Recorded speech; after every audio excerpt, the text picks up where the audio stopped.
Hi. Hello. Welcome. Thank you for tuning your attention to episode 10 of Jake's Existential Kitchen. This is a really cool episode, as they all have been to me. This episode is with a close friend of mine who is so incredibly creative and sweet and kind and talented. They're a multi-instrumentalist, musician, a sound engineer, an engineer of all sorts of cool things. Wonderful cook, beautiful hugger, so many things, and so much more. All those are all just words and labels and things, and really don't come close to describing or expressing the entirety of today's guest. And so this episode we recorded together in their home, and we were surrounded as we had this conversation by lots of fun sound toys, modular synths and instruments and all these things that today's guest has been compiling and building and connecting for a while into this spaceship room of a playground of sound. And so we talked, we had a conversation in that room for a while, and then eventually decided to have some tea. And then we came back and turned the recorder back on and played around with the synthesizers and talked about them for another little while too. So yeah, right in the middle of this, it cuts, and we're kind of in the sound playground realm for the last little while, which was also fun to me. It was so cool to do. Just had such a great time, and then we cooked dinner and just had a nice night, hung around. And today's guest just released an album. I will have the link to the music in the description of this podcast. So fucking cool. It's such cool music. Very creative and unique. And yeah, please go check it out. Please go check them out. And yeah, we'll just get right into it. Yeah, like I said, check the music out. Give it a listen. Do yourself a favor. So without further ado, let's open our hearts and our minds and souls and all the rest of our humanly, creaturely orifices, and give a heartfelt, loving welcome to today's guest, Kai Takikawa. So this knob right here affects the probability of the...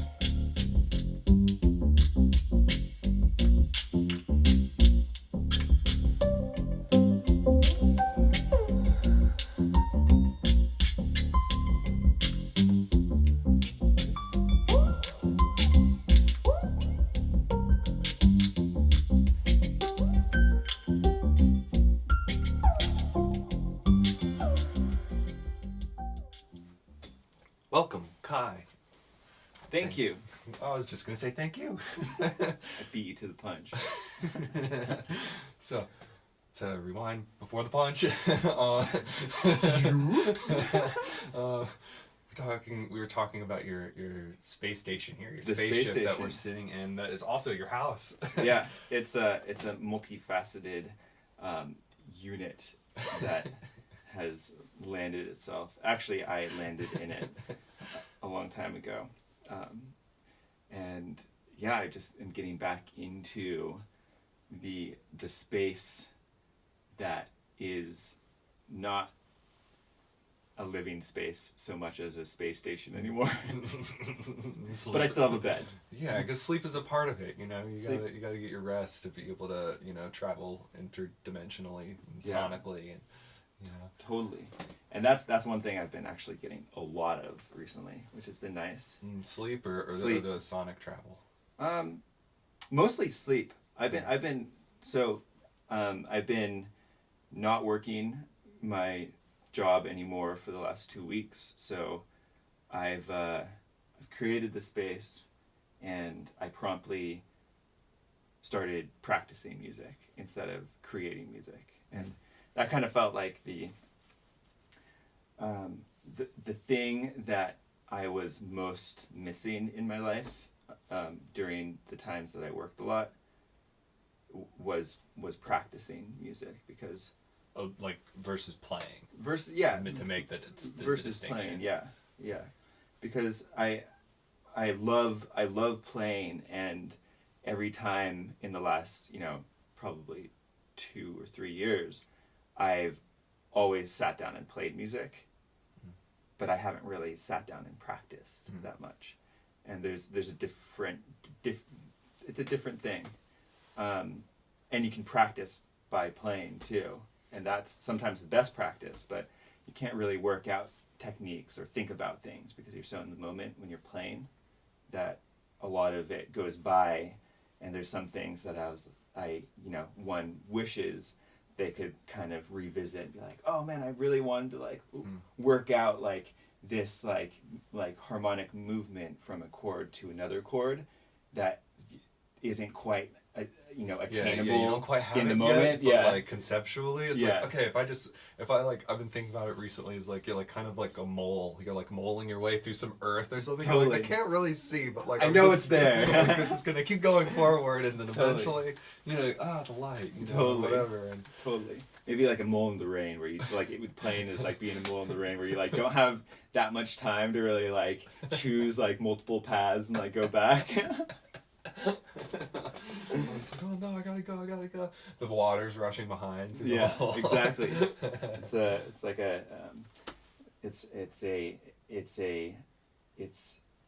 you ever heard of the word enso? Mm-mm. It's a Japanese word, and there's so many words in other languages that are so perfect in their meaning, and this is one of them.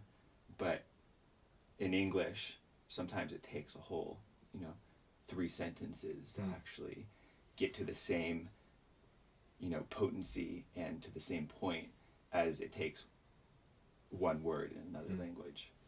And so enso is a Japanese word that basically is it's a kanji. So it's a symbol that's written down that has meaning. It actually has multiple meanings. Most kanji has multiple meanings based around context.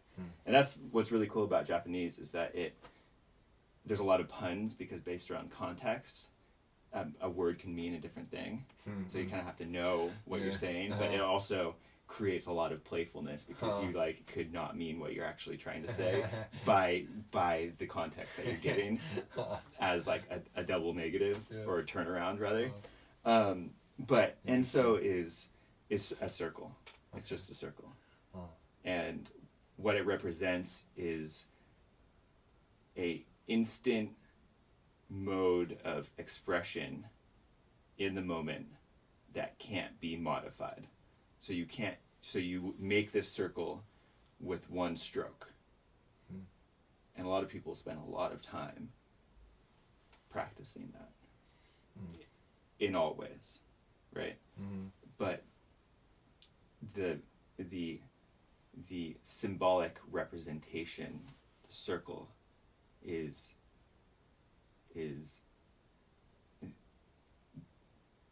improvisation in the moment without modifying or going back. It's the instant expression of now. And with that, it's the foundation for that space musically is comes from the practicing aspect, seemingly. Totally. It's that way you can you have your body can, we were talking about it earlier, how our bodies are, we use our bodies to make the sounds, and so from that point, it enables you, the practice enables you to be fully expressed in all the ways that you are capable of. And sometimes the only thing that's holding you back, right? I'm sure you have these ideas when you're playing and you're improvising that you're oh, I hear this thing, and you can't quite get there. You can't quite do the thing that you're hearing in your head. You can get it close, right? Like rhythmically, like maybe the notes are like a little bit different than you were like imagining, but practice is what allows you. It gives you the tool. It's the tool to be able to do that. Yeah. See, that's the thing. It's like the practicing is like, it's like we're mulling our way through, instead of dirt, but time. You know, it's like if we spend our time practicing, we can move from where we are with our bodies into a space where like we can recreate or not recreate, express the sounds and the ideas that we have, you know, in our head. And it's like the ideas in our head are also like it's like there's our bodies, you know, that can like play like and express potential, you know, the potential of the ideas that we have. It's like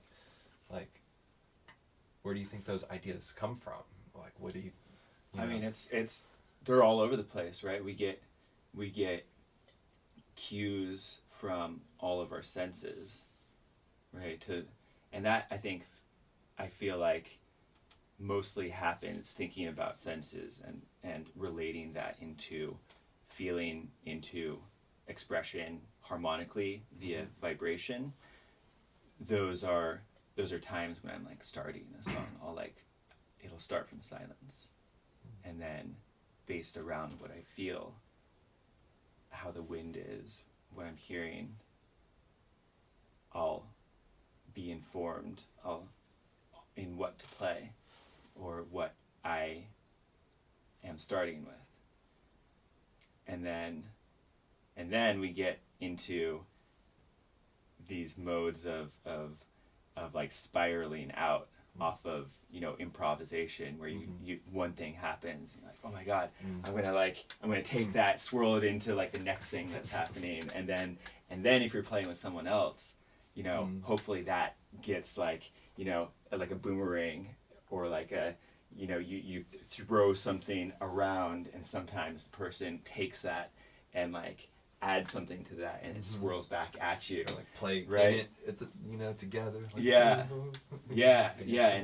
that's like, that's part of it too, where you have that be, you know, interpersonal energy and, you know, emotional exchanges via music. Well, that's like a whole nother level of feeling in general, you know. I mean, some of the like some of the closest relationships, like how we know each other is through like at first a musical relationship, you know, and same with a lot of the people who I'm closest to, you know. It's like, oh, like, started with that. It started with it in some sense, but I think more so in like the level of intimacy that like overall versus the start, just like overall the relationships that I have that have musical, you know, like a musical dimension to them, you know. For me personally, for me to be able to do that with somebody, like to really play and to really listen and like be willing to be heard and stuff, that takes a certain level of like being open to feeling things that you're not, you know, already at the very least. And so it's like this, you know, vulnerability in a sense. So it's like just that alone, to be able to have relationships with people to the point to be able to like play and explore music, that like, it seems that, I don't know, do you think that's a realm in which we could also practice? Yeah, absolutely. Totally, because, you know, there's so many factors there, but it's so good to be able to deepen a connection through like emotional art, whether it's, you know, dancing, right? If you dance with someone, you that's the same feeling, you know, where you get to move in relationship with another person and, you know, feel flow. I think it's a lot of flow oriented arts and ways of expression that, in tandem with having somebody who you're like a partner, right? Like if we play music together, tapping into that flow allows us to non-verbally but more energetically and audibly be able to like deepen a connection. And the more you can practice being in a flow state allows you to not only receive but also like extend that out in a way. Yeah. And I think that's one thing that I've been thinking about recently is the idea of you know, a lot of times we think about improvisation as like, you know, receiving something from somebody else, like a cue. It's like somebody does something, you're like, oh, I want to try to mirror that. Follow right? or follow it, or take it go and off run. it. Right. Yeah. Exactly. So think of, even the terminology we use for those, it's like has a certain kind of feel to it. It's like I'm either gonna like, you know, roll with it or like take it and run it, you know, and like let's run with that, or like I wanna, you know. So like, and so the other half of that I haven't really thought about until recently is also extending that as well, where you're not just receiving but giving, like almost like prompts, you know, where you're able to give pieces of a trail that somebody can pick up on purposefully. Yeah, that's where the word play becomes like you know, it's like that's where to me I'm like, oh, like that's why I practice, you know, is so that I can like be as present as possible in scenarios where that's possible, where it's just like, oh, because like the thing that has to be happening for that to be possible is whoever's playing to be listening to each other. Right. Like it like you can't just be in your own world. Yeah. In the space, and that can happen, you know. And that like the language that we were using, you know, just like, but like within improvisation, not following each other or, you know, going off of each other, but like going with, along with, and like dancing with, and like playing with, you know, and together, you know, along. That way it's like, it's individuals coming together as themselves and with the recognition and like the celebration of ourselves in that moment being everybody else too. Right. And so then that's where like the extra thing comes in, you know, and then can kind of play off of that. And that's where like things start to like have its own resonance, you know? Like a room has its own resonance, and if you hit that resonance right. Yeah, exactly. So, and like you said, you know, how you feel into a space, you know, that you're in, like, you know, she's like, okay, from silence, but like it's never really silent, you know, there's always something. It's like we can stop, you know, and listen, and like, and then from what you hear in the space and how and what that gets translated through your body as like this, you know, almost like meat-based tuning fork or something, you know, it's like some sort of like antenna, you know, for the space, if you like can let it be. And I'm curious what you think about practicing that sort of ability, you know, like being able to like tune in and like just pay attention to what is happening at the moment where you just so happen to be. Right. Yeah. Musically or just in general? Well, it seems like they're both kind of they have this overlap where it's just like if you're not playing music and you're like feeling the space that you're in, whether there's a crowd, whether there's friends, whether you're out or you know, or whatever, you're not playing at that moment. And like I know just from like talking with you, I'm sure I know it's this for me, like when I'm not playing an instrument, I'm still like there's still music, you know, coming through me, and then, you know, sometimes I sing and blah, blah, blah, you know, but like totally. So they seem kind of intertwined in this way. And yeah, I mean it's all connected, man. No, but it's true, it's the same skill set, although perceptively we can choose to not apply it in the same way, which can be sometimes a detriment or a really, you know, eye-opening thing when you're skilled at one thing that is totally locked in with the idea of listening and hearing what's happening. If you're so adept at that in one way, and yeah, it's strange to like realize in all of the other ways where the exact same skill set and rules apply that you aren't actually applying because you think it's like a different thing when it's fundamentally not. And okay, that's really interesting. It's interesting to think about. Do you have what would be an example of that? Can you think of one? Well, yeah, I mean, like so we were just talking about music, right?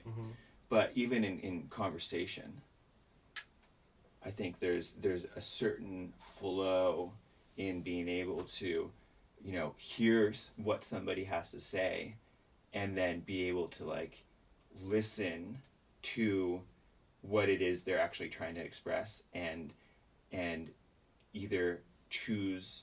You have a choice of being able to insert your own opinion in a way that is serving you, or supply, support or your opinion that is also serving them or serving them. Right. And in that, those basic skill sets are, I think, very much so, very like music, where I was talking about receiving and giving. In improvisation.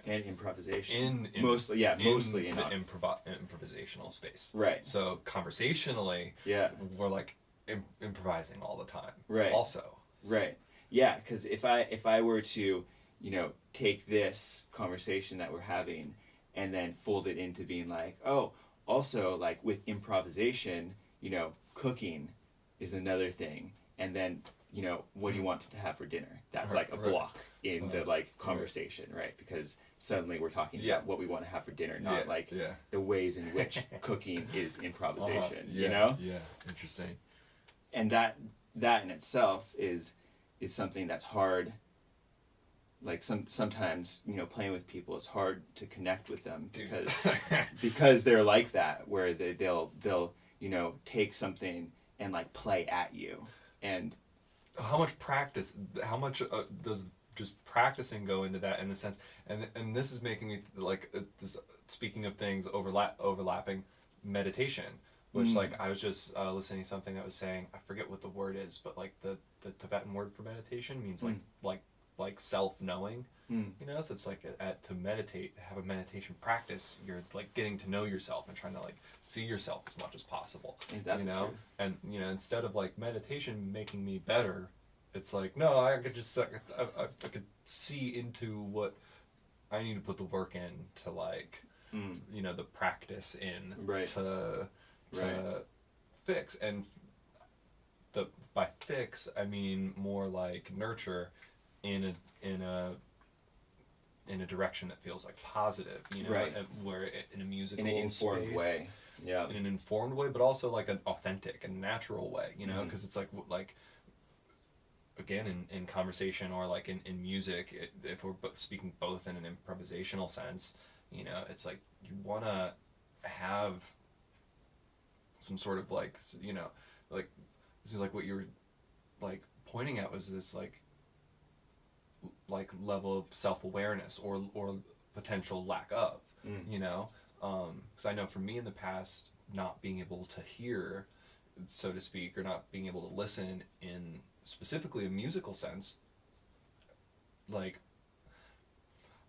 I guess I'm trying to point at like a direct correlation between the amount of practice that I've put in musically with my instrument of choice at the moment, to my direct ability to be able to actually listen and to be able to not play at or run with, but to be able to like dance along with, in a sense. And it's interesting. And something that also is related is the when you have a really good friend that you can just joke around with and you like know each other really well, because there's a certain level of comfortability where you can just like go off of each other, and like there's certain things that about them, or the ways in which that you've related or or things, experiences that you've had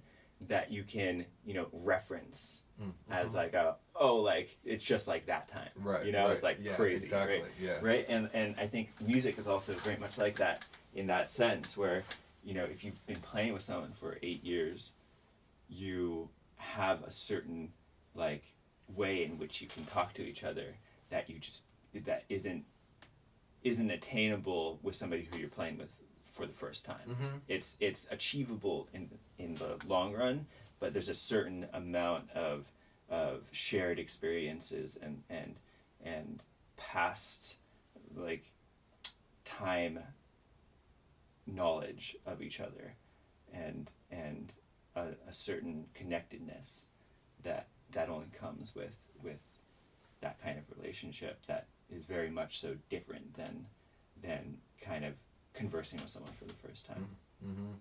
And like practicing that, like, isn't it just kind of happens as you live life and like, you know, try to be a friend to people and like try to be like, you know, a participant, you know, and a collaborator in any sense, because I think that's kind of what we're sort of seeming to like scratch on, is that this kind of seems to apply like across the board. Yeah. If we put anything up to this sort of sense. And so like something, it's really interesting, something like that with like relationships, like interpersonal relationships are essentially the basis for like long-term musical relationships, you know, like you can play with people and then move along and do things, and it can be really cool and super interesting and stuff sometimes, like because of that it's so interesting. But like to be able to have a longer term thing, it's like that's just like a part of a friendship, right? You know, essentially, like that's right. what has to be there, and that is just gonna be practicing in and itself. But like I've never thought about it like I'm practicing anything, but it is like, you know, a chance to and a chance to be able to like be yourself along with like what that means, you know, with others being themselves too. And so I don't know, it seems like it's making me think of like how, like somebody told me once of like if you can become like an expert at one thing, just find something and just like do it and do it and do it and like you know, and then once you learn a thing to like to this point of really understanding and like being it, then you can like learn about anything kind of. Yeah. It seems like this is sort of there's a method to on learning. There's a method to learning. Do you think it's like a singular method, or there's like almost directions or something that like not directions as in like step by step, but like a hey, maybe over there, because it's like it seems like it's something that can't directly be taught, maybe. Yeah. You know, it's like a good point. Yeah, it's interesting. It's like, I mean, everyone's so different. They have their own ways of learning things that works for them. And one of the things that I'm really grateful for my last job was that I had basically had to teach myself a lot to be able to achieve the things that was needed. And a lot of it was, you know, uncharted territory for everybody who worked there, and being lead in that, in kind of like developing this whole like art piece, basically. There was a lot of learning that was involved in that, and getting things done, like with being able to set up this universe, like a studio space that is, you know, ready for creativity and accessible, and things are all connected in ways in which it makes it easy for me to record, you know, a guitar line, have it record into Ableton, and then be able to like chop it up, send it out to a sampler, resample it, you know, do whatever I want to it, have it return into like a different track, and be able to layer that and have them be discrete. You know, all of this is all learning, because even taking a class, right, is all learning. But there's something that is really special about having to basically start from the ground up in a process, and knowing that there is kind of a formula, and it's a very specific for your personally specific formula, that if you kind of get a foundational understanding of something, and then you basically it really helps to have a goal, because then you're like, you have a trajectory at least. You're not just like wandering around trying to learn shit. Well, that's an interesting. Yeah, it's like if you have a goal, instead of wandering around as you're mulling through time forwardly, you can be like, I'm gonna go just specifically in this direction, right? And go like, over to that point in time, right? And I think that's the key, because it makes you, because right now information is just fucking limitless. Like, we have fucking like computers in our pockets. We have, you know, access to basically anything we want to, if we dig hard enough, right? And so what that means is that there's also infinite possibility to just meander around and not get anything done. Exactly. Yeah, it almost makes it much more difficult to focus, or to find something to focus on. You know, and but it's like, after like, for me it was just like with playing a guitar, it was just like, oh, this is just fun. It's like what I have to go with right now. And then like also like you're pointing at like the foundational things of a pathway, you know, of a direction that you choose.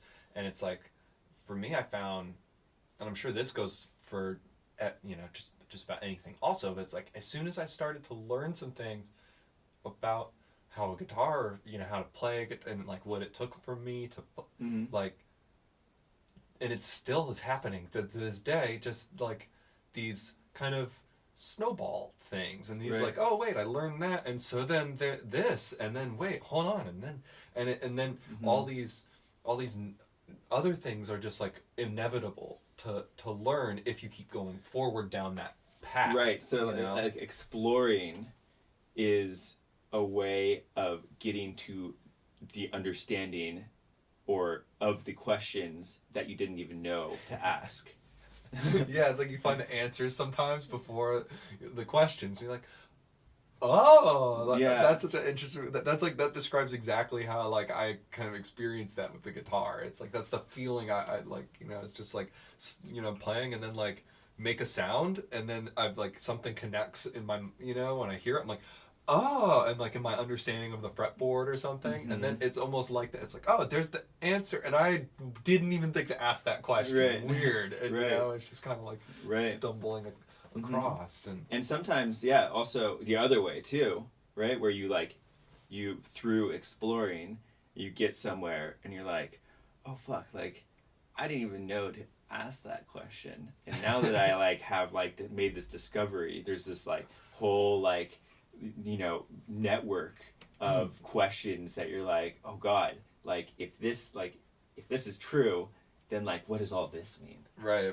And you wouldn't get there unless you had gone down a pathway. Wouldn't have even thunk it. Right. You're just like, wouldn't even noticed, you know, and that's so interesting. And so to your answer with the language thing though, I have heard that after learning 8 languages, you pick any language up like that. 8 languages up. Yeah, you can basically like learn like full-on languages like within like 6 months. Interesting. Yeah, I guess that's like the magic number of. I guess there's, you know, only a few, you know, base systems of language, and I'm maybe not talking about like very old like indigenous languages from around the world, but more of like the you know, Latin based or Germanic or, you know, Chinese based languages, where if you can learn 8 from those categories, you know, mixed together, right, it allows you to basically understand the fundamentals and know. It's kind of like picking up a new instrument after you're like, you play drums, you play keys, you play guitar, you play bass, you play saxophone. Yeah. You know, and you play trumpet, you're like, all right, well, trombone can't be that hard. Well, it's like you have like the in a sense sensory integration, you know, and the physical, and which seems to, so like we've got the physical and then the mind and intellectual like understanding and, you know, practical knowledge of you know, of a thing, or at least the framework to be able to gather that, you know, and fill in like the space, you know, with a new Yeah. instrument, for example. And so then, same with like the languages and stuff too. Where are you standing? You know, and what is the language in which you're trying to like express through musically and ideally in conversation in general, from like our feelings, like our hearts, you know, like how, like, you know, as like our hearts would be the centrifuge, I guess, for like for all of our feelings to come through, and then they meet there, and then our minds can like understand them, you know, and like conceptualize, and like then have something to, you know, for our bodies to then like express. And so like what you were saying about like that silent space before playing, and like, you know, just allowing, you know, like your participation in music at the moment, like listening to what's happening around you in a similar sort of sense with the different languages, you know, from different parts of the world, you know, in different areas, and so like like things that are to be expressed, you know, like there's different, like the standing in different places, literally. And so like what the senses of the people in, you know, these different places are picking up, and then how that informs what they feel, and then to then express is so different. And dude, that is the craziest thing that I in learning other languages, I made this realization, much to like what you're saying, where people who have grown up and think in different languages approach the world in such different ways based around their language and the ways in which their language functions. And it really shows, because all these different cultures, yeah, there's like geographical differences, right? And there's a lot of, you know, ways in which society has evolved throughout time that makes all of us different and unique as you know, civilizations. But really, I think language is one of the bigger things that informs the ways in which our minds, you know, think, and the ways in which we approach things. Language. And I think it's really important also to in exploring all of the interesting facets about being a human. Learning another language is an amazing teacher in being able to tap into, you know, being empathetic with a global community of people in at least a small way, because you can tap into, you know, thought processes and ways in which the word, like the meanings of words that are so different, like I was talking about, like enso, right, or eudaimonia. What's that mean? Eudaimonia is the feeling when you come to the end of your road and you're about to leave your body. It's a feeling that as you go, that everything that you've come to terms with everything that's happened in your life. Whether it's, you know, a good or a bad thing, the moment in which you pass allows, you know, that feeling is present. And that's kind of like it's kind of like a thing that one can practice throughout their lives, in that sense, where when it does come time, it would probably feel really nice to be at that point. Yeah, it's like it's a good goal. The practice. Yeah, you know, it's a the practice. Yeah, and that's kind of like, you know, a part of like meditation too. You know, it's like practicing for the inevitable, you know, annihilation of our you know, human realities bodies, or whatever, you know. Identity. And well, yeah, and our identity, and so like by practicing of getting to know ourselves, and then like being able to be comfortable with that, and you know, for me, such like I couldn't imagine who or what I would possibly be without music as an avenue for me to be able to not only get to know myself, but then to be able to like share myself with others also, in a sense. Like it's been like the primary way for me in my life so far, you know, aside from like conversation, but it's like that has been, you know, so important. And everybody needs a conduit like that, whether it's music, whether it's, you know, anything that you can express without words.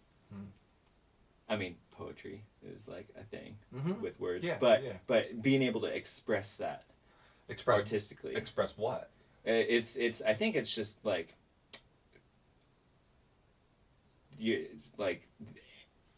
creative energy, because I feel like that's part of what really makes us alive is the creative energy, whether it's, you know, channeling that through yourself and being able to express that, or being able to tap into that, depending on how you look at it. I think being able to tap into that within yourself and you know, express that into the world.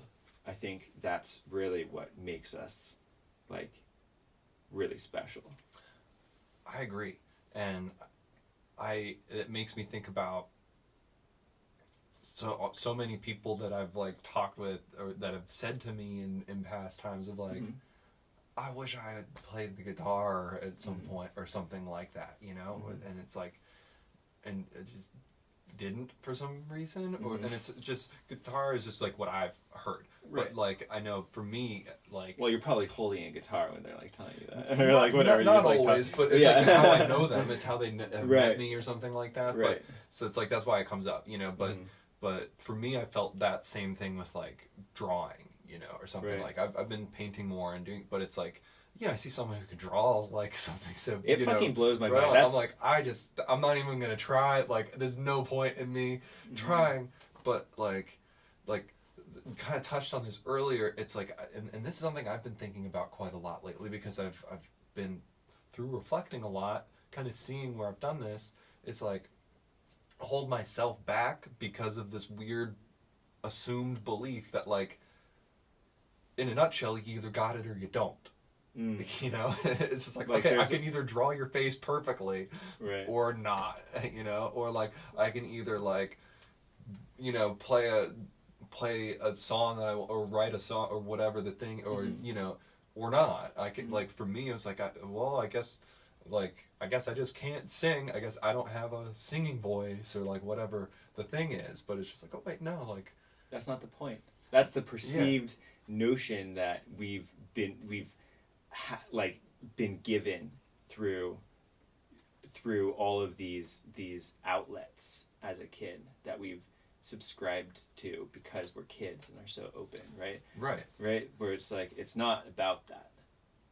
It's not about being perfect. No, like that. It's the creative. It's like just expression for the sake of expression, because that in itself is like important. Yeah, and like, you know, that's one of the things that I've really been thinking about a lot recently. Is like, you know, through everything that I've done, like being a sound engineer or sound designer or being a musician, you know, thinking about it and seeing all of the other people out there that are just insane, right? It's like, okay, so how, like, within myself, either I'm going to make a choice to be able to, like, play in that game and, like, be really fucking good and spend all of my time, like, trying to, like, be fucking, like, awesome at like making producing songs, or like playing music. But really, like the more I thought about it, if that's my goal, is to be like a touring musician and be like in a band that's really successful, like there's so much that you have to sacrifice to do that, and actually put yourself out of balance. Like, we've created such a gnarly way of enabling people to put themselves out of balance in order to achieve, right? And it's being sold to us too, which is fucking crazy.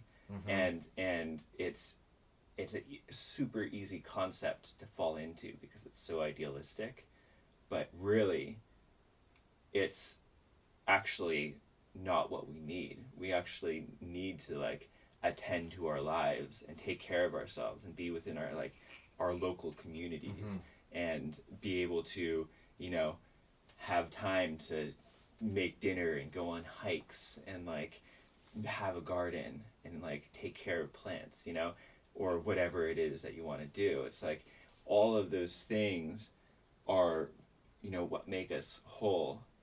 And in order to even play in that game like at like a fucking high level, you can't do those things anymore. You know?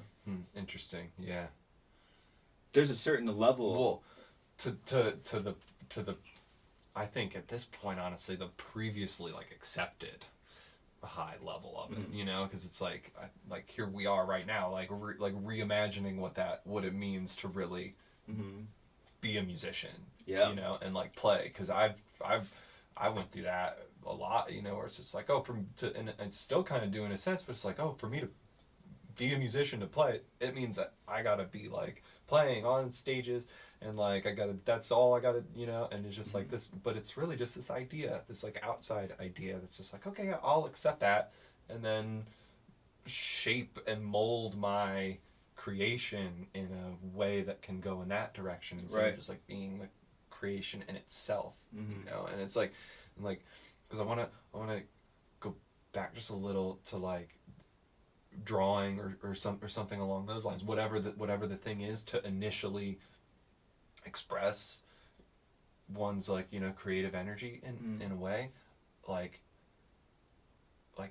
it's like just there's a little, you know, a little tiny snowball, you know, like just start drawing, like literally just pick it up, just whatever, just pick it up, start drawing, just pick the guitar up, just play with it, and just like, and that is like you're putting together this snowball, and then it's like, okay, well then once you do that long enough with whatever it is that you decide to do, you'll learn something that is the equivalent to like pushing the snowball off the hill, and then it's going to be rolling, you know, and so then it's getting bigger and it's going and it's going and it's like, you know, and it's cool and and then like I guess trying to like bend your creation and your creative energy in a way that fits into some, you know, model that's been sold to us. It's like trying to steer you have this snowball and then suddenly like you like hired on a team of people to like make this ramp for it to like divert its course so it can like go by like the ski resort for everyone to like look at the giant snowball. It's like just let it roll down the mountain. And you know, but that also brings us to something like what we're doing now, podcasting, in a sense, because it's kind of like, oh wait, like here's the to me like at the very least like a minimal impact way to kind of like get a look at that snowball that's going on without interrupting the flow of the snowball, you know, and to maybe even feed the you know, the authenticity, you know, and the individuality of that, you know, snowball and like the expression of it in a sense. And you know, eventually you get a giant snowball, it's like crashing down trees and all that sort of thing, but hopefully that's not you know, like but yeah, because that's something that I just like want to keep, you know, point at is the just like it just start, you know, and like I think a part of what you'd be expressing is like then your intention to express yourself, you know, and so but it takes that intention to like start building that snowball and like in whatever thing, and then all of a sudden you're going in a direction, right, you know, and then, you know, and instead of just not, you know, because you could very easily just not, like, and then you're just like, well, you know, and but that energy is still going to be there, and it's going to need to come out. It's like you know, you're boiling some rice or something like that, and it's just like, oh, it's going to be steaming, and if it, you know, it'll pop off or something, and like, because it, you know, you got to give it somewhere to go, you know, because it's, I think, something inherent in us as humans and as participants of the world that we're in, you know. It's just like this energy is, you know, this experience, you know, life is flowing through us. It's like what we are. And that's a good analogy. And it's like with the practicing, it's like, okay, practicing what? Like practicing ways to like flow with that and to like let that, you know, to be an expression of the life and the light and everything that is around us. You know, it's like because we got thumbs, you know, we got like, we could play like Hey, raccoons got thumbs, instruments and things. Yeah, but I've never seen a raccoon play a synthesizer. You know, it's true. You got me there. I've seen a koala play a synthesizer. They have thumbs too, right? They have thumbs. I don't know. I'm always focused at their toes. You know, I know they got big toes, but but they do have big toes. It's the little ones that I look at. Yeah. Very nice. I like their ears. That's my directions. So like, speaking of synthesizers, when I forget where we were. I think it was one of the first times that you and Phoenix and Michael and I jammed. And I remember like we plugged our guitars and stuff into like PA system or whatever it was. And then we just started playing and you were like, whoa. And you just like walked over to whatever thing that had knobs on it and like did all this stuff. Not all this stuff, like, I mean, it looked like it, but it was just like pretty instantaneously, all of a sudden, all the sound shifted in this sort of way, and it fucking blew my mind, because I was like, it just made me realize how I was so like one-dimensional with what I was listening to and how I was listening and hearing things, you know, around me, because like you pulled things out of just like the acoustic guitars running just straight through, you know, a PA, but like what you heard and how you wanted to like help that sound to be expressed, like I saw that I heard rather in you that like you hear things that I'm like just not at the time, and I'm sure now it was just completely not aware of because I haven't heard it before, and I've always been really curious as to like how that space like has been for you to. Are you aware of that? Is that like? Yeah, no, I mean that's the crazy thing. Like going like beyond the ideas of I guess music in general, right? Like there's music. This is a perfect example, right? It's like there's a band that can play and they could be the fucking best band in the world, but if it sounds like shit, people aren't going to connect with it as much, right? And there's it's such an overlooked aspect in the general community that it's really interesting to see that it's such a big, you know, portion of how people can connect to music, yet it's not looked at and or like attended to, I guess, you know. And that part of the garden is just kind of like letting it grow how it grows, and like maybe I'll turn it down right or up right up a little, you know. And the worst thing is that like generally the as far as it goes is like, you know, just turn it up louder and then it's better, you know. That was so me. I was just like Kai up, like, just loud. You're like, dude, it could be too loud. I remember you saying that to me often. You're like, it could be too loud. It could be too loud. Yeah, it's true. And like, and yeah, the ways in which the art, the expression is transmitted is so important to how it's received. And living in that space, you know, being a sound engineer, doing recording records and, you know, mixing live bands and, you know, doing all of this has been such a great, you know, way of honing that skill of being able to, you know, mold frequencies and instruments that live in these frequencies to be able to fit with each other like a puzzle piece, you know? If the full, you know, sound system is coming at you, right? And it's, you know, if there's a full band playing, like each thing has to fit together in a way that it creates this like perfect Yeah. way I of can being see it projected, as you you're know, saying it, right? yeah. So Yeah.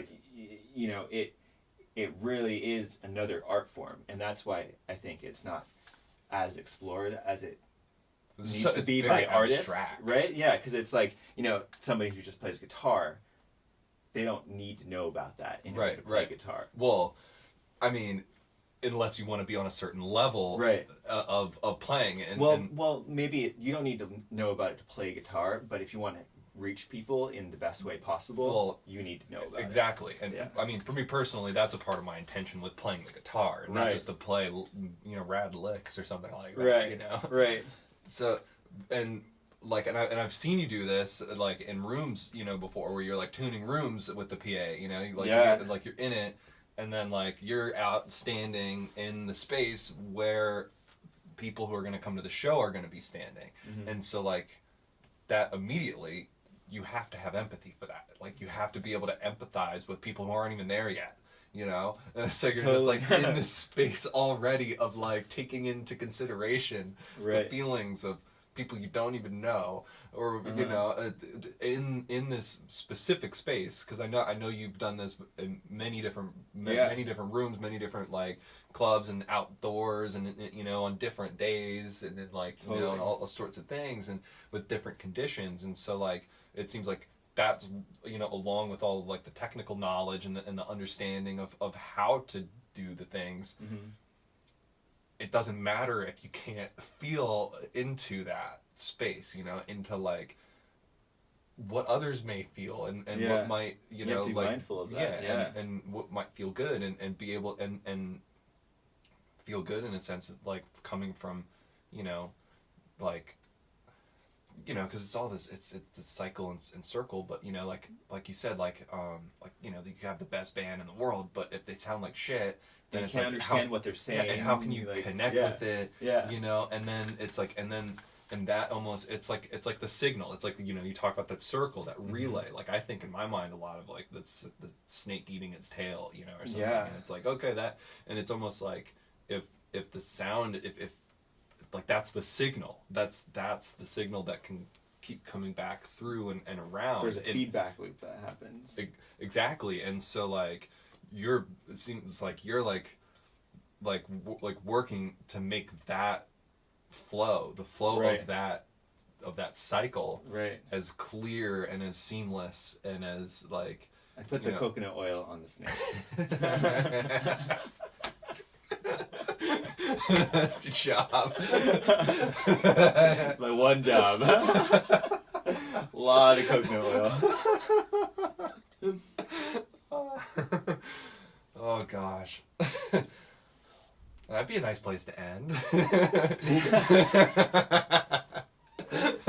But really though, I mean, we could, or we could. I would be interested to talk about these synthesizers that are behind you in a little bit. If you got a little bit more time, you'd want to. Yeah, totally. So I mean, that's the next thing in talking about, you know, music and sculpting sound, right? We, as musicians, use these tools, whether it's a guitar or a voice or, you know, a drum or anything really, right? We've adapted these tools to be able to fit within our fingers, to be able to, you know, play, especially Western music, play in these scales that are pleasing, and we've created a harmonic structure to be able to live in, to better resonate with each other in like on a accessible level, right? And there's so much beautiful, you know, harmony out there, and ways in which we can create these, like, emotive movements with notes. And I mean, the basis is like rhythm and notes is that's like the basis of music. And the interesting thing is, like, there's so much music that's been out there, that's been created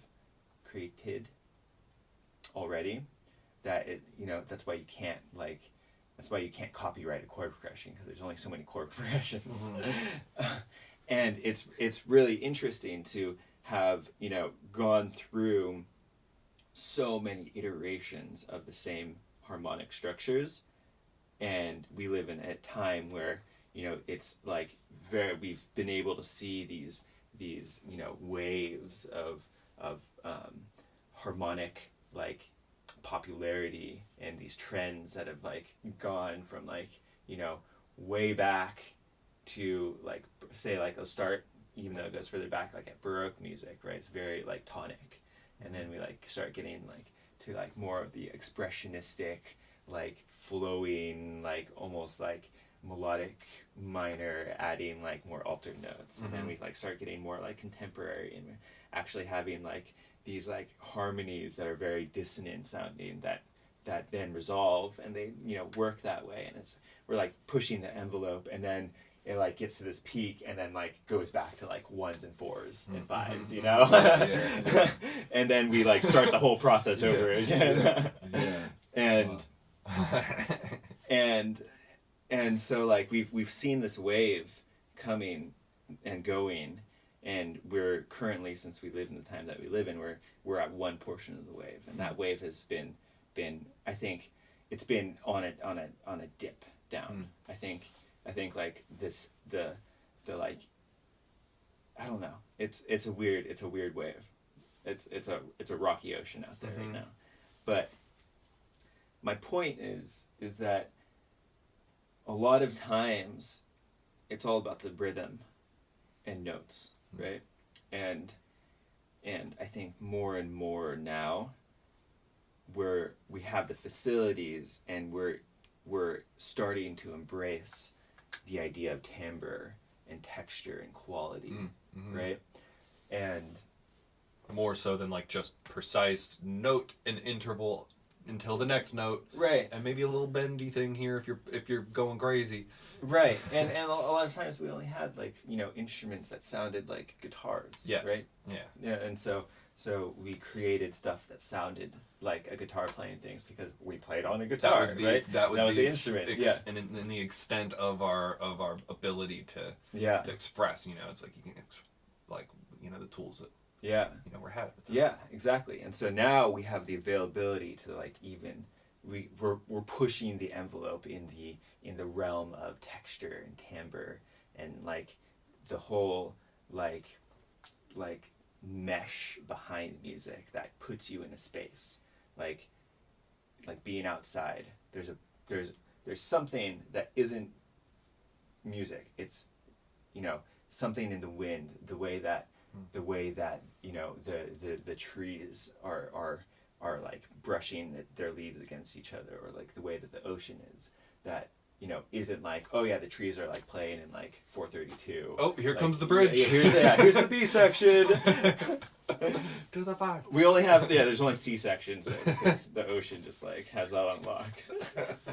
but it's that feeling that gets invoked from not any type of harmony that we know, like an A chord, right?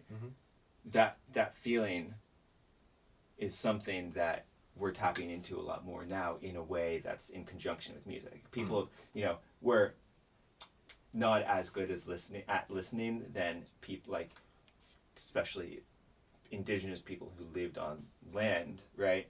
And didn't work in these like societies that had taken away the natural world from their reality. It had a separation. There's like been a separation, but mostly like best example is indigenous cultures where they actually worked and used and interacted with nature with nature to inform them, and to inform them in all kinds of matters, right? Where it and I'm speaking specifically in listening. Yeah. Because to relate it back to internalizing that with music nowadays, we are starting to use these sounds and ways of being able to tap in to a feeling that isn't based around harmony. And that's something that I've been really excited about. I mean, I love going and like recording sounds of interacting with the world and sounds of just the world doing its own thing, Yeah, I mean, you're responsible for this happening, actually, in Cool. a sense, because you doing that sort of thing inspired me to start doing that kind of thing. And just in the same sort of way as like hearing you tinker with the sounds of my guitar, I was like, what the hold on a second, whoa, hold on. And then that to me was like pushing a snowball off in a certain direction. I was like, oh, and then I could start paying attention in a certain sort of way, and over time it kind of like, yeah, like, it's still actively rolling. I mean, that's it's so great to be able to tap into that, and once you get the snowball rolling, you kind of go down a rabbit hole a little bit, because there's so much out there, and it's so in the moment specific, right? Yeah, because you're always going to be standing in a different place, or in a different room, and or feeling something different happening, Mm-hmm. So like it's an active thing, like the listening is so like, and it's like, yeah, it's such a present thing too, like I'm here, okay, I gotta like be where you're at to be able to like be listening. It's so easy for me, like, or to just like, oh, I'm just in my head, like thinking somewhere else. I'm literally somewhere else, like in my head, right? But like ideally, no, I'm here and I'm listening and I'm right, and then able to then like do my own dance moves, right, so to speak, and whoopsh, exactly, and yeah, and so like with the synthesizers and things, so how getting into that realm was the best and worst thing that's happened to me in the last probably my entire life. But really it's the most rewarding, explorative thing that I've ever been able to tap into beyond music. And right now, for me, exploring sonic soundscapes and this whole universe of, really at its core, it's current, right? It's energy, and that's the fucking trippy thing. Yeah, exactly. And that's what I wanted to point out is the first time I got to play with one of these with you. You were kind of, like I was saying earlier, you were kind of like explaining it to me in a sense, but I just didn't understand, I'm sure, exactly what you were saying to me, but like what I think I understood you trying to like explain was like how the synthesizers will it's like basically intentionally directing the electrical current that is hooked up to them, and then filtering it through certain avenues or certain like things, frequency ranges, and then tinkering with that and being able to essentially apply it various intentions to that frequencies, and yeah, I mean it's such a perfect like use case scenario of the wide array of the vibrations that make up our entire universe, right? Because what we're talking about is there's this rising community of people that create these pieces. They're called modules of that fit in a very specific format that you can basically coalesce together based around your intention. And each of these pieces have its own intended function. Well, its own function. The intention can be whatever you want. And so some of these are ways of, like, there's amplifiers, right, to be able to like bring up, voltage and like attenuate voltage. There's sound sources that take these they're called oscillators, oscillating waveforms at a really, they could either be really low and be felt, way lower and be used to make gestures across, any matter of control, and then way higher to then be heard, right? So it's really, you span this massive array of, the only thing it doesn't get to is light, right? Like it doesn't get as far as light, but being audible, you hear these pieces, and then as you start to slow it down, and this is all power, this is all current, this is all energy. As you slow it down, it starts to be ways in which like motions happen, and then you slow it down even more. Well, you slow it down from being audible, and then you get to the point where you actually start to feel it within your body. Okay. And then it becomes motion. Huh. And then below that, it's basically like this like basic unit of power. This little like cell of power. And as you do it, the waves get bigger and bigger. So like, sometimes they'll go from like, nano like bits that you can't quite see, you can't hear them either, you can't see them, to things you feel that are 8 feet long, to like 20-foot like waves, basically. Whoa. These undulations, right? And so the interesting thing about all of this is that depending on the way you orchestrate all of these modules, and they all have these little like headphone sized jacks on the front of them that I have all of these cables that I can use to interconnect the ins and outs and like transfer the energy in different directions. So you want to modules of various applications. Yeah, so it's like an old school phone or like patch bank. Like the operator. Yeah. Like, operator. Exactly. Exactly. So it's I need to talk to Susie down on Fifth Street. So yeah, with a standard synthesizer, you have this built piece that is already interconnected in a concept, right? Okay.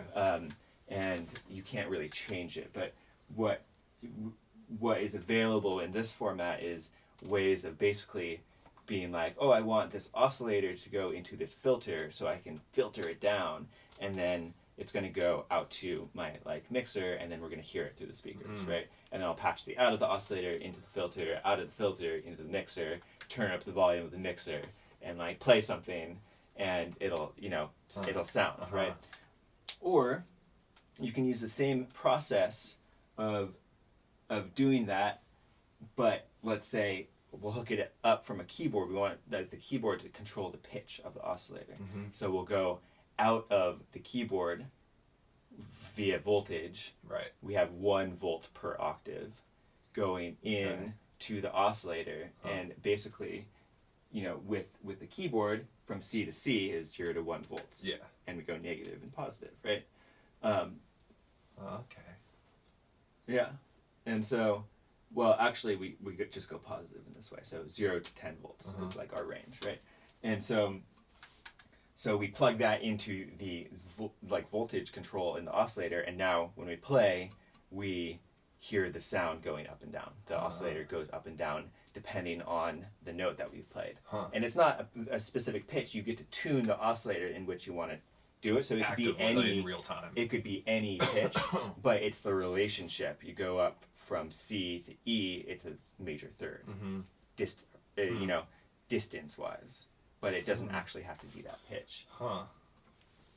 Which is crazy. Yeah. Like visually for me, as you're describing that, it just thinking about how the waves and how you can play with them fitting into each other and creating spaces for them to be within and to play off of. Oh, it's insane, dude. It's literally fucking like exploration to the max. There's so much you can do, and there's no rules either. You can, like there's literally nothing that you can't experiment with. And you can be like, oh, I want to patch the output of this oscillator back into itself and then I want it to like control my keyboard and like swipe up and down the keyboard, and then it'll like switch to a different thing, and then like have this like rising like undulation, and then like go back to what it was doing. And like it's basically you create the environment in which you want to interact with this. And so what you end up with is you've basically create all of these conditions in which the each piece is orchestrated and interconnected with itself, and then you basically make gestures and suggestions for it to go in one way, and if you set it up in the right way, you create this thing that reacts to itself. The snake's got to be oily enough, though. It starts to come alive, and you are starting to actually interact with this thing that you've created that isn't just what you've done. Right. It's now something beyond what you've done that you get to then like improv with and communicate. Musically with. And that in itself is really interesting, because it's very much so like tapping into, it's like you know, I don't necessarily believe in like in a god. I think that the universe itself is its own, just everything is part of itself. And there's ways, and we were talking about this, like there's ways in which, you know, we can express what we believe in, and a lot of it is actually the same thing, but we've like, you know, conventionally there's, you know, a name for this thing, and it's like there's a symbol that represents what it is, but really we're talking about like this the universe is the energetic like vibration of the universe that we're all a part of, and this is a really interesting way of tapping into that, like an interface. It's like an interface to interact with the universe in a way that is, it's like almost a meditation. It sounds like a religious experience. It's kind of like you get to that place where, you know, being like in communication with that, because wouldn't that be essentially if you get to a place where you're interacting with your own expression, like, is it with that? No, I mean it's crazy. It's like you create the boundaries, but if you do it in such a way that it allows for a bidirectional communication, then you've tapped into interacting with the universe. Interesting. You can make it, you know, there's a way of creating a totally closed loop where you like are just like, you know exactly what you're doing, and everything you do is that. Yeah, you're pointing that earlier. Right? Yeah. But there's a way in which you can basically open up the void. I feel like I've heard you do that before. like peeling up, like open the curtain, you know, of sound, and it just like, I mean, that's what it felt like that time, like at the studio or whatever, when you dialed the guitars. It was just like, it felt like the curtain was drawn, and I was like, oh shit! I didn't even realize I was just looking at the curtain this whole time. I thought that was just like, I didn't realize there was a whole like meadow and a forest out there, you know. It's like, whoa, like, yeah, that's so interesting to think about, like the potential for, to have this like for lack of a better term, like religious experience with not just like yourself, but like with, you know, expression through like inherent energy within the universe, you know? Yeah, it's you just get to play with vibrations. Yeah, connect and commune and like dance with them and stuff too, and like totally. And the crazy thing is, it's like mostly when most people think about synthesizers, they're very like, it has a certain like 80s sound. Yeah, there's an association that a lot of people have with like electronic music that is like, say like house or something like that, or like techno. Like there's so many different kinds of electronic music out there, and using synthesizers has like this very specific like traditional like sound quality to them. But this is the first thing that I found that is actually very much so like interacting with the real world. And the vibrations of, because sound is essentially vibration, you know, like how we're hearing it, and it's like for me too, like this is the first way that I've heard like digital based music that like the sounds themselves feel natural. Yeah. You know. Yeah. And based on how I understand you explaining to me how you get to those sounds, the sounds being like, you know, I have to be able to hear it, you know, not for it to exist, but for me to be able to like interact with it. So like to get to that point, it seems like a very natural relationship with the energy and with the flow. And like speaking as somebody who's like been deep in that place of like, I don't like electronic music, I just don't like it would make me go crazy at times, but like I'd be, you know, like working in a music festival or something, and then like, because to me, like what I saw also, but like it so much in myself, it was like this relationship with that music, you know, coming from a place of like just playing guitar on my porch or whatever, you know, or something like that. It was like, oh, like these sounds aren't coming from somewhere that I can recognize as being like, there's no direct relationship. Yeah, and I didn't really get how, you know, they were coming from. Because also I mentioned earlier, I used to like play around and mess with like, you know, the extent of what I had was GarageBand, you know, so I'd be able to like turn the keyboard into like, you know, a organ or a stringed instrument or something like that. And so then like I think that kind of made this model in my mind of being like, oh, that's what, like, you know, some other version of that is how you would get whatever other electronical sounds, you know, and you know, it's almost as if like they're exclusively like samples of other sounds, you know, or something like that, and like being like tinkered with or something, you know, but like to be a direct expression of a direct flow of energy, to me, a lot like has totally opened up in another sort of sense, pulled back a curtain and opened me up to sound in general in such a different way, you know, and awesome. And to be able to like hear things like that and just be like, oh wait, oh okay, and like it's almost like it's helped me like tear down some of like the guard, you know, the defenses I've had up in my mind. So I'm like, I don't want this devil music. You heathens. You know what? Something too that I actually I found about electronic music that's like really repetitive electronic music. Say like house music, right? It's just like 4 on the floor, and it's usually over one, you know, note. Yeah. Right? Or like one chord the entire time, right? There's actually something really interesting about that. And there's terrible music out there in every genre, right? But the beauty of this kind of like pulsing electronic music is that it's actually like almost like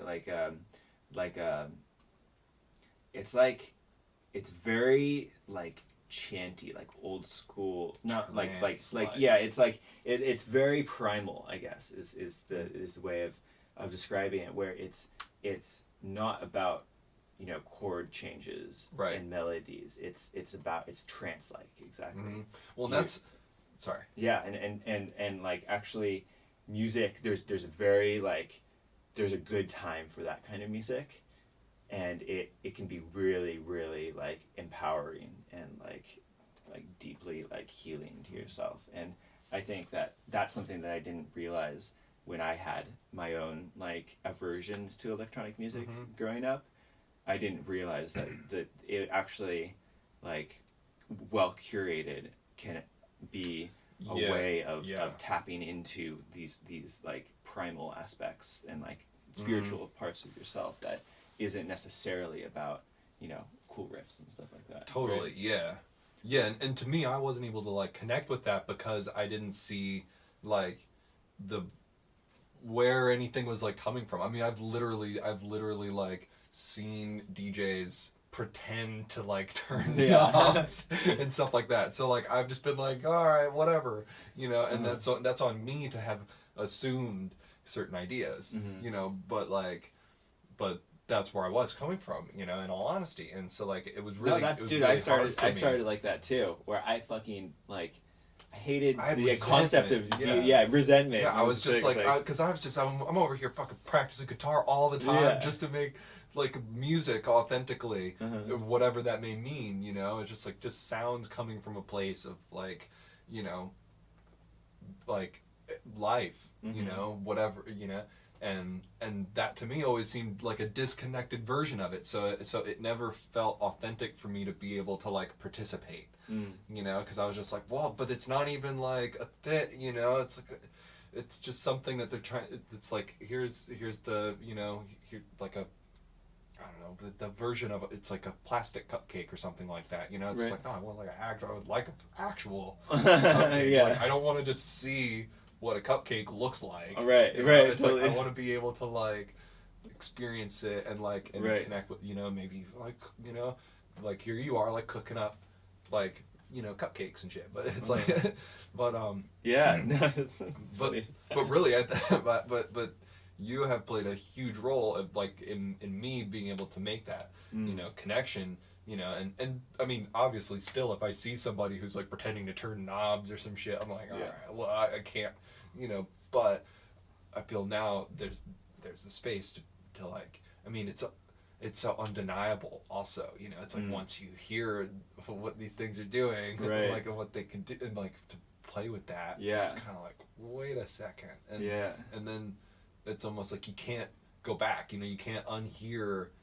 Something, you know, it's like once you hear in this realm, like again with the, you know, the guitar as an example, it was literally just an acoustic guitar with like a plug-in, and it's just like, but then all of a sudden I am hearing it in these like different ways, and so it's like, oh shit, now well, now I gotta like, you're done, son. Now I'm aware of this, and so then all of a sudden there's like this crater, you know, and it's like, oh, okay, I guess the potential garden space here is much bigger now. You know, it's like we have the gardens of our lives or whatever, you know, and it's just like, and then these things can happen where, oh wait, now there's like all this other area over here that I can, you know, pay attention to, and that can grow something, and that can be, you know, tended to, in a sense. And so has there been anything that like, because as we started this conversation, you're talking about like the distinction between like practicing and playing. I'm curious if there's been like,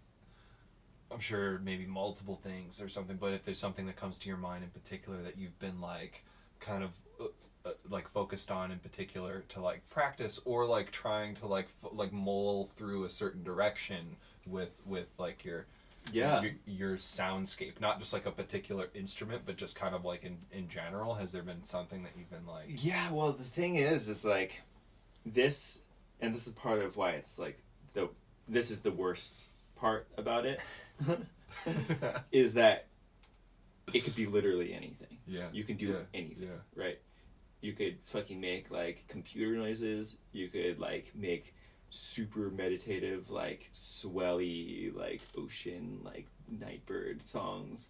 You can like create techno music with it. You can fucking make dubstep. You can do like, you know, just like anything you want to do, you can do. And so with so many options, it's hard not to get hamstrung by the fact that if you don't know what to do, you're just fucking wandering around in the dark. Right. Well, that's what you're saying earlier, the focus point, having a goal, right? You know, in some sort of sense. That way, it's okay. I'm moving through in that direction. Yeah. So for me, I have just come to it. So I'm about a year down my path on this journey, and I've just come to a point of understanding what it is I actually, what I want to curate out of this instrument. Okay. And what it is that I'm looking for out of it. And how am I going to do that? And so just within the last like 2 weeks, I actually came to a point of understanding of those things, which has been huge.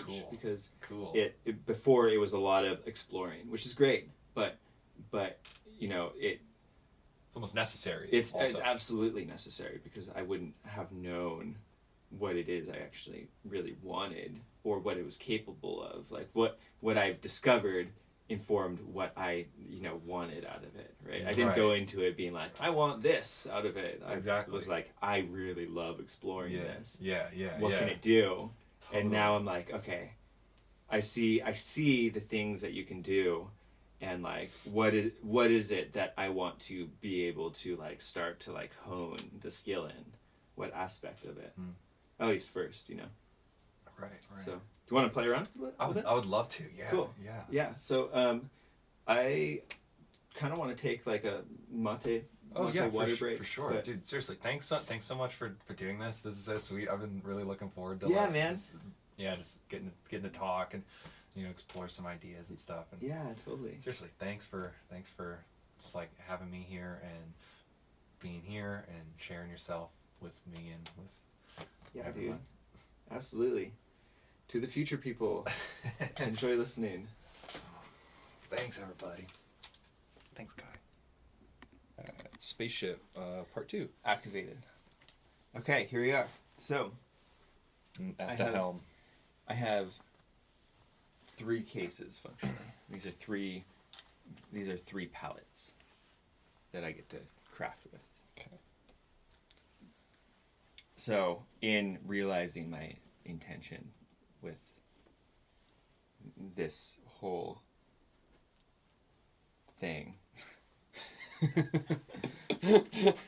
I've concentrated it down to these ideas, these like little palettes, right? And so this one we can start with. This one is basically a way of creating like rhythm and sounds that may not necessarily be tonic, or they might not have notes to them, but it's ways of creating these like percussive / like rhythmic ideas on. And then this is my like playing palette, where I get to perform and play and use melodies. This is my melodic palette. Okay. And then this creates textures. Oh. And this also is my little backpack, like, sound generator that I get to interact with physically. Huh. So, let's do this.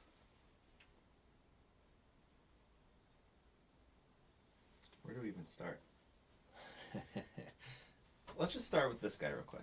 This is a fun little concept here. So, I have this thing that you can interact with. And what it's doing is I'm basically feeding this module that is a modal resonator. And so it creates sympathetic resonations off of whatever you feed into it. Okay. Right? And so the function is that it creates sounds that we associate with real world pieces of material that we can interact with. So like metal, or like wood, or like a stringed instrument. And then you can kind of decide like, oh, like how tight are the strings? How many strings are there? Like what's the wood, like what's the density of the wood? Is it like dry, or is it really big? Is it kind of hollow? Is it like a metallic thing? Like how thick is the metal? Or like is it more of like a soft metal that's steady, right? Wow. Right? So that being said, in order to interact with it, you want to be able to touch it. Yeah. Right? So right? So let's do this. Let's go.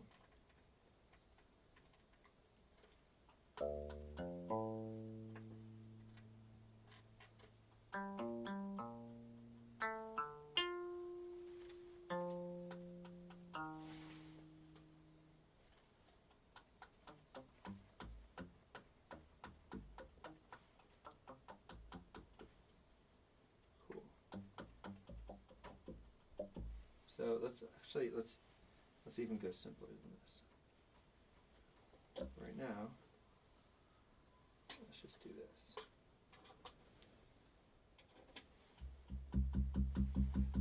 We just have one note, right? So, what I realized is that it's not very fun to do this. But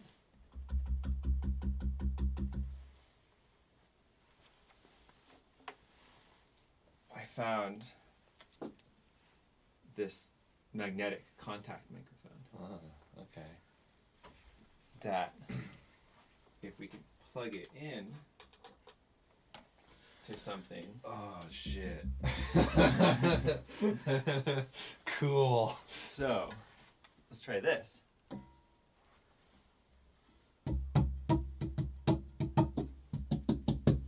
Cool.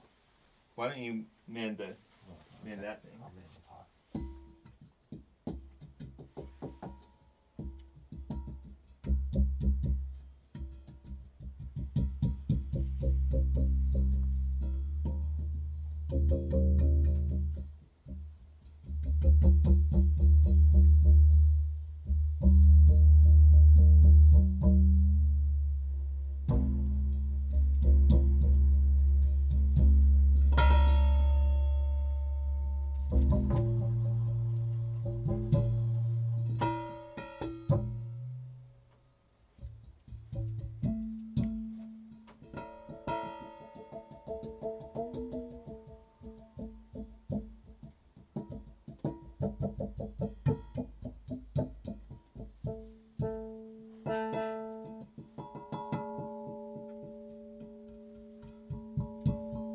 And then we can kind of add in some fun.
So now, what we can do is we can start adding gestures to it. Have it change over time.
It's so cool. For everybody who can't see, we're just playing like a bowl, a metal bowl.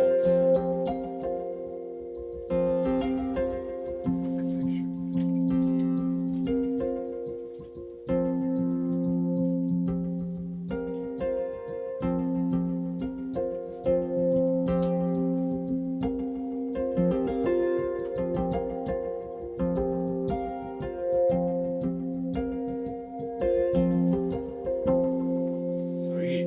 That's dope. That's so cool. Oh my gosh. I see exactly what you mean. You're like, oh, it's just like forever now. Just that.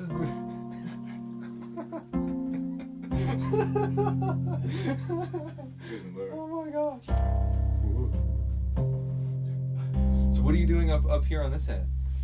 Okay, so try this. To give you an idea of what I'm doing. Holy shit. I'm just like, what's the... I just see it. So these 4 knobs here, Yeah.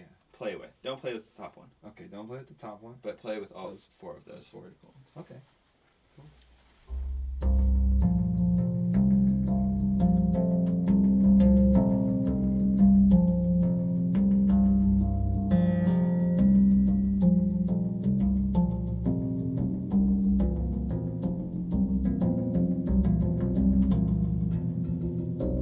Oh, also, this right here switches octave. Ah, okay.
That's so cool. So there's that.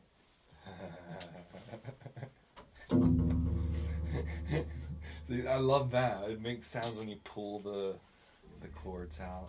Yeah, right. Because it is like a direct interaction with flowing energy, you know. So.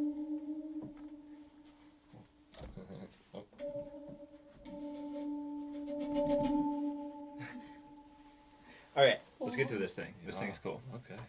So, you're really gonna love this.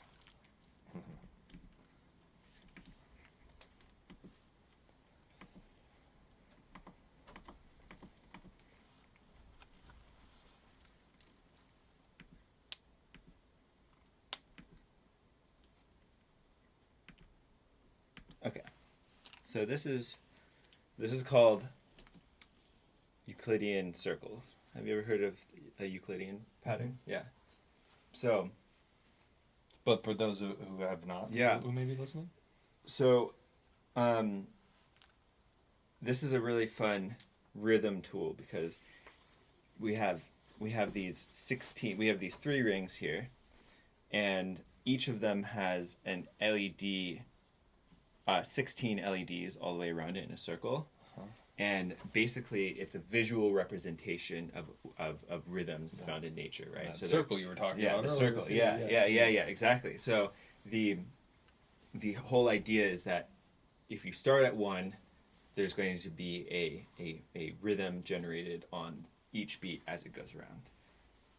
And then as you start adding more, it'll space out the distance between each beat evenly across those 16. So you can go 1, 2, you can see 1, 2, 3, 4, and it'll always space it out evenly. And what the beautiful thing about that is that that's exactly what we as musicians do without really knowing it, because it all relates to rhythm, and it's a cycle, right? It's all based around a cycle. So we can play, especially like Latin music, you know, is a lot of like, you know, five beats, you know, like in a full bar, and then like it'll be like over and something, then right? And it comes back around, yeah. But being able to see it here is really awesome. It's so interesting. So it's with all the reflection stuff that we were talking about earlier, being able to see all of these like concepts and like things to work with.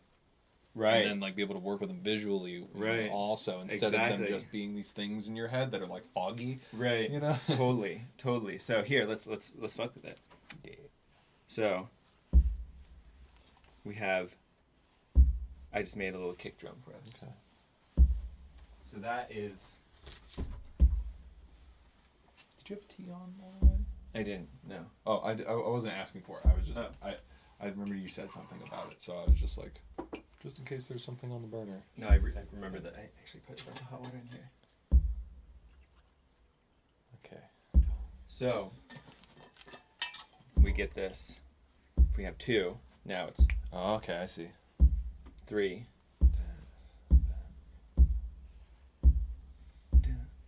Cool, right? So let's go back to 1. Okay. So now, all of these are generated rhythms that will do something. Okay, and you can see the light as it follows, like which right? Yeah. So we have this kind of snapping sound, right? So let's mess with these two. Just mess with those two right now. And so these are different aspects of the sounds, yeah.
It's such a great teacher too, because you can see directly because as the light circles around each LED, you can see where each layer is within the 16.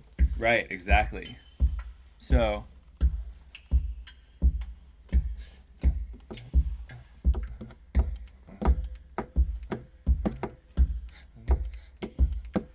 now let's add in another one.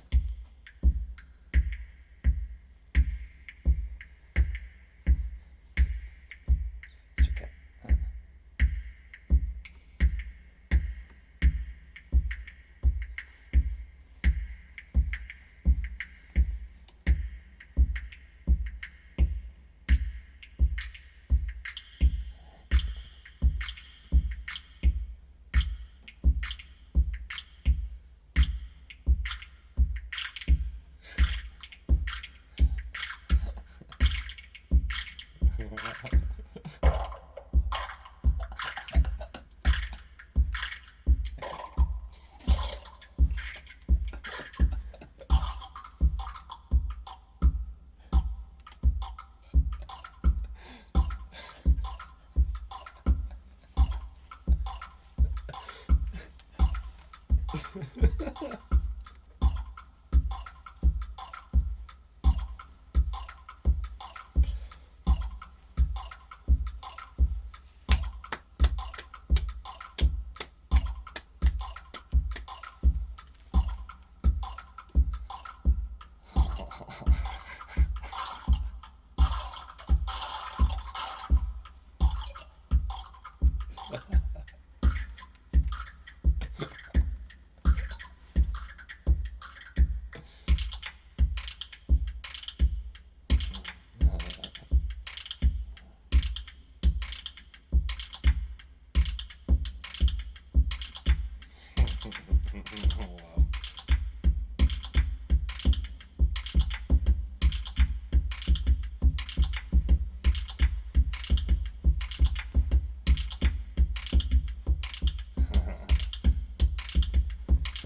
Okay, so another cool thing is now that we have this really dense pattern, it's interesting, but it's very repetitive. Yeah.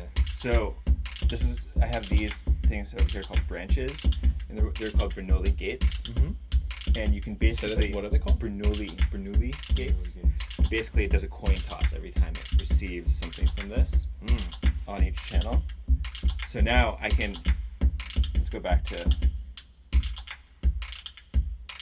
so this guy here, I can basically change the probability of it doing something. That's so crazy.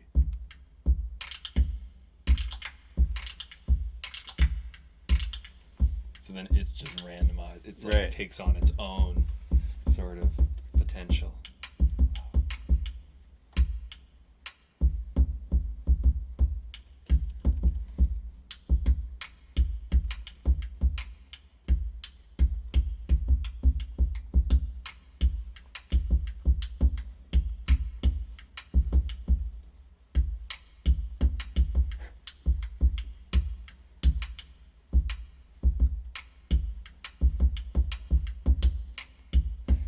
So we can start adding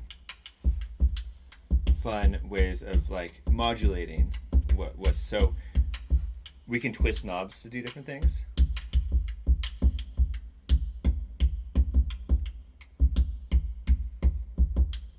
Actually,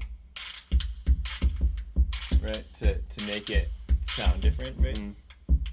But we can also get another thing to do that. So you can see like, say like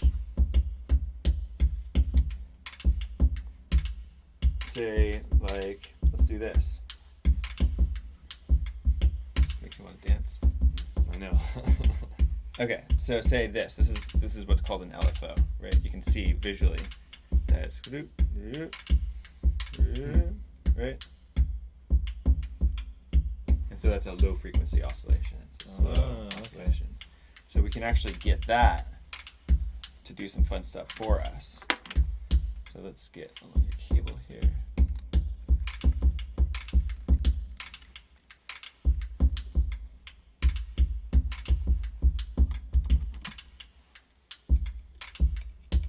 Over here.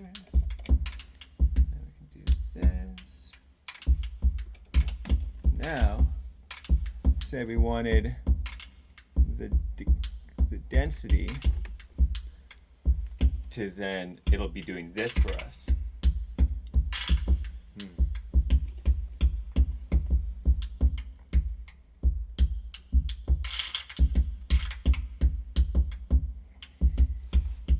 Let's turn this.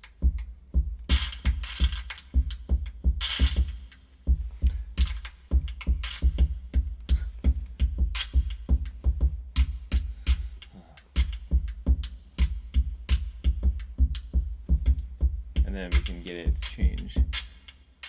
We can get it to change maybe like surfaces. So it'll now go through. Okay. So now it's going to change this knob for us based around what's happening here.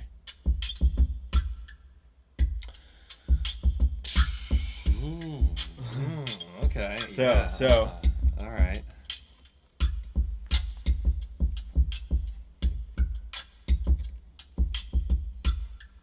That's cool.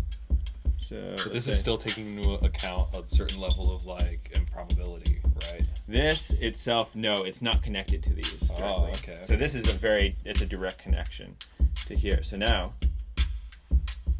say I want to change the surface just on this step. Actually, on this step. Yeah. Right, or like let's do this.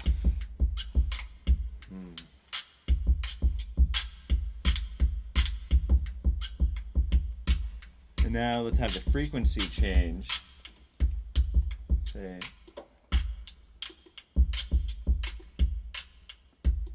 is it this one?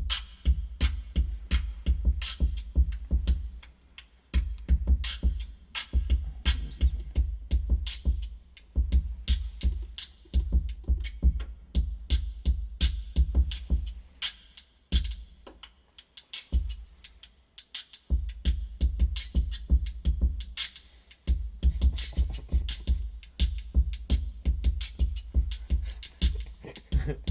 Pretty cool, huh? Super cool. All right, so now let's add some melodies in. Okay. So I have this guy here.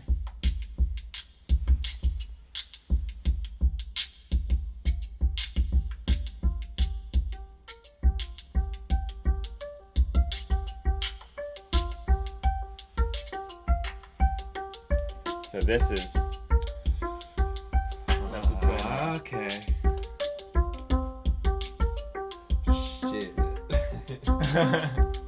Fuck with that.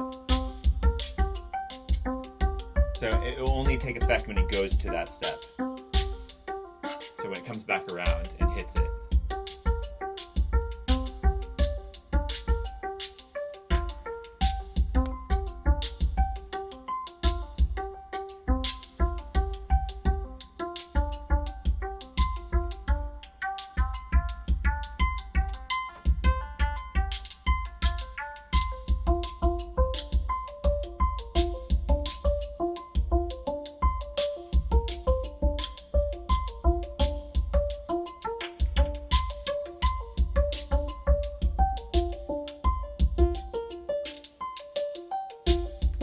And then we can also change. Oh, also, Just like gets you moving. yeah, right? Now, there's two different pages here. Oh, We can now.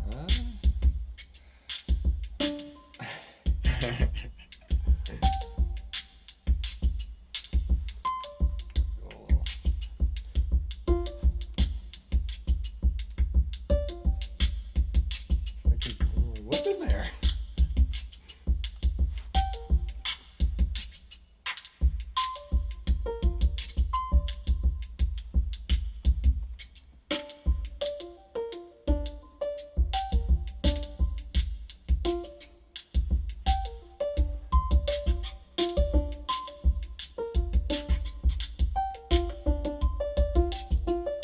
So now check it out. Get it to one setting. Add it. Add a different. Add more notes.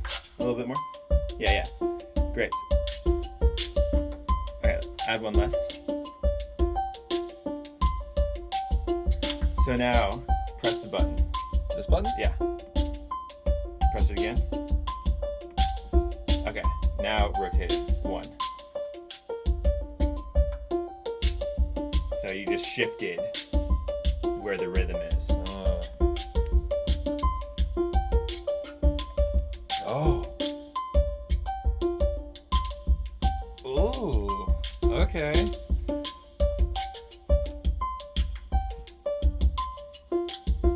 Oh man. So let's do that with these guys too. Yes. Yeah, Shift one of them. Yeah, if it's purple. And then if it's purple, you can Yeah. shift. Yeah.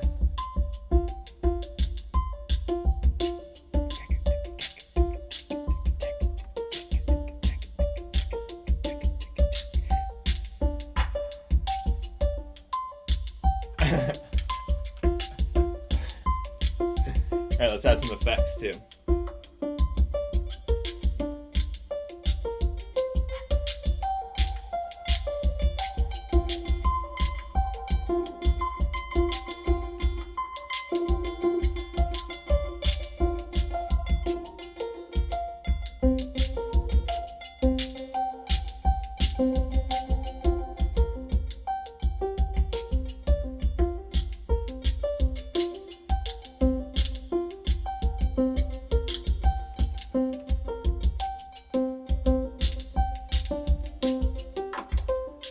here's a fun thing to do.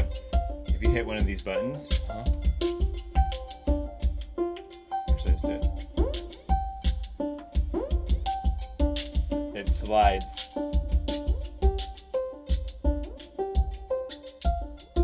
That's the amount of time that it takes to slide.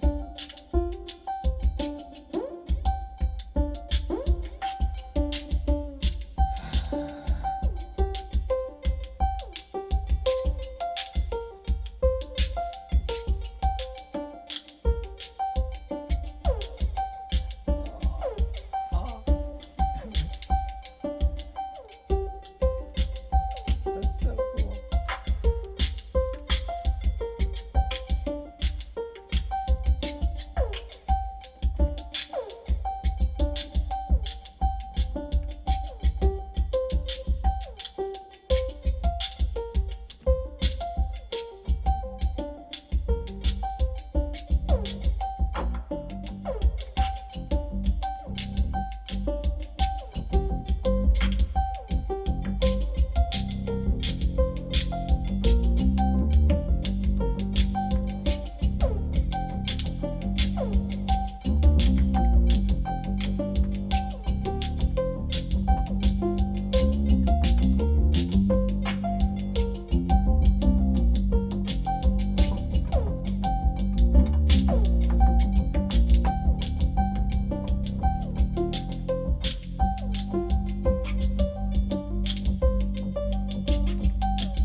Do some fun stuff.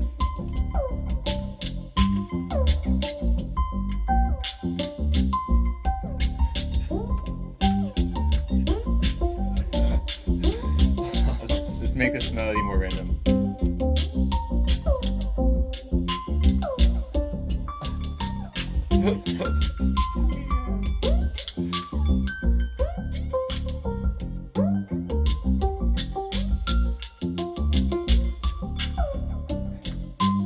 So this knob right here affects the probability of the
Don't fuck with this knob. Okay. You can fuck with anything else here. Okay.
effects, and this is that melody. Okay. You can start fading those out.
I'm talking about.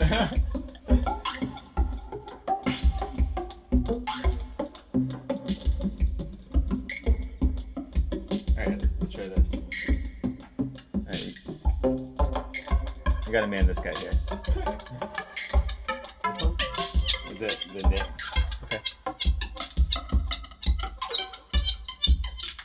I would say really fucking with these three is the way to go.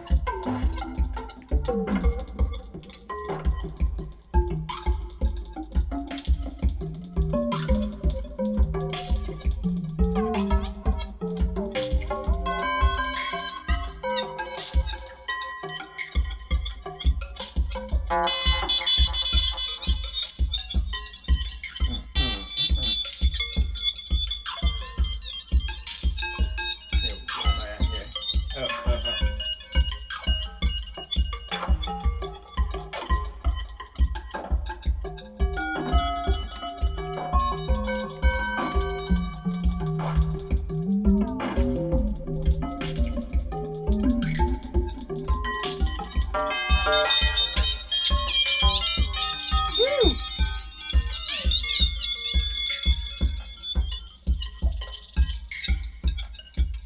that's nice.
Here.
That's it.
want more motion, just turn up this, and it'll vary.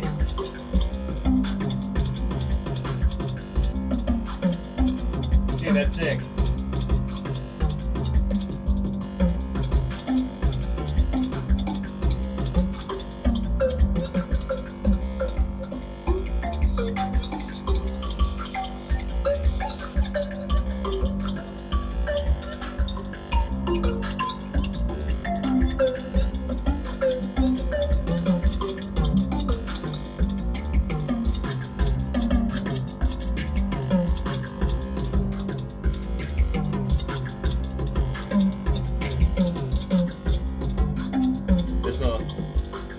That'll get to that rhythm.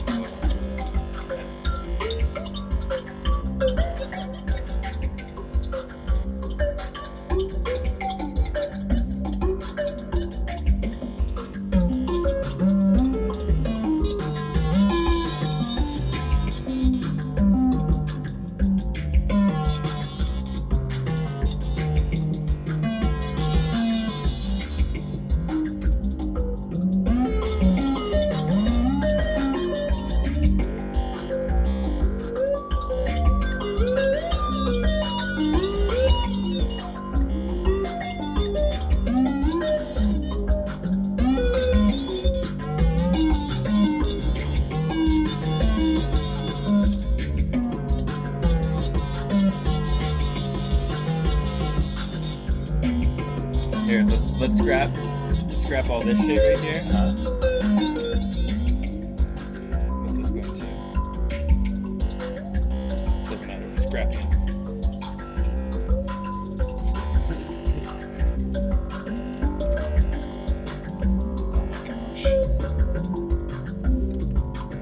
Okay, so now 3 and 4 are 2 different banks, right? Ooh.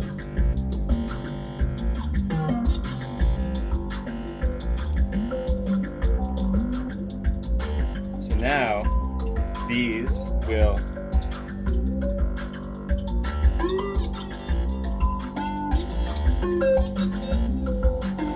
Okay, alright. Okay.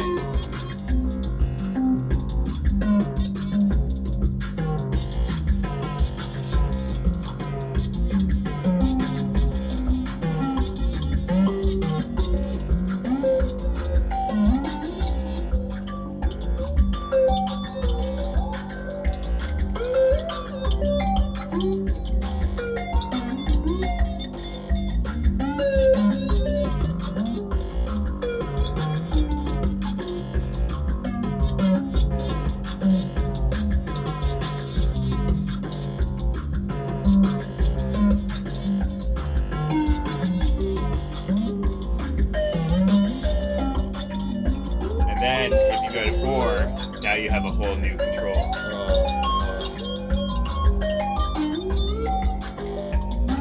So 3, big 3, the one you're fucking with, affects this guy. Okay. And then 4 affects this guy. So you're now creating gestures that you would normally do with your hands with this thing. Interesting.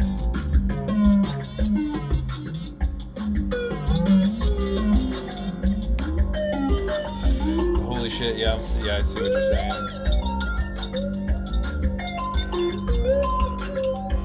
That's it.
Sure.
Love, man.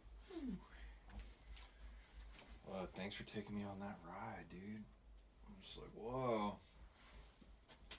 And everybody listening too, because I'm gonna put that up also. What's that?